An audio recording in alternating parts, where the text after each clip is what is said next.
রাসূল সাল্লাল্লাহু আলাইহি ওয়াসাল্লাম বলেছেন তিনটে বিপদ আসবে তিনটি পাপের কারণে। পাপ তিনটি এখনো উল্লেখ করিনি। তুমি বাড়ি যাবে আর বলবা, মুরব্বিয়ানে কেরাম বাড়ি যাবেন আর বলবেন তিনটি বিপদ আছে। এক, ভূমিকম্প। দুই, আকার আকৃতি পরিবর্তন। তিন, সর্বধরনের সমস্যা। এক, ভূমিকম্প ভূমিধস। দুই, আকার আকৃতি পরিবর্তন। তিন, সর্বধরনের সমস্যা।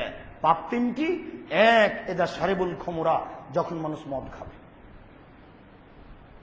দুই, জাহারাতিল কায়নাত, মেয়েরা যখন নাচবে। তিন, জারাবুবিল মাজেব, যখন বাদ্যযন্ত্র বেশি হবে। দেখো প্রায় মোবাইলে ল্যাংটা মেয়ে নাচে, প্রায় মোবাইলে বাজনা আছে।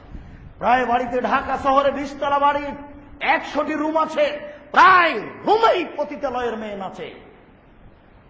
প্রায় মানুষই ব্যস্ত আছে তা নিয়ে, মাথা থেকে টুপি না পায়নি, তাহাজ্জুদ পড়ছিল, বসেই টিভি চালু করে দেখছে ইন্ডিয়ার মেয়ে কেমন ভাবে নাচে। চক্ষু ঠান্ডা করে কলিজা জড়িয়ে জান্নাতের মেয়ে ভোগ করতে চায়। তুমি দেখো কেমন হিসাব তাদের, দেখো যুবক কেমন হিসাব তাদের। আমি অনুবাদক, কি দিয়ে আমি তোমাকে বুঝাই? তিনি বলেছেন এক, যা শারিবুল খুমরা, যখন মদ খাবে, বিড়ি তামাক জর্দা সিগারেট গুল নেশাদার দ্রব্য সবই মদ। দুই, জাহারাতিল কায়নাত, মেয়েরা যখন নাচবে। তিন, জারাবুবিল মাঝে, যখন বাদ্যযন্ত্র মানুষ লিপ্ত হবে তখন।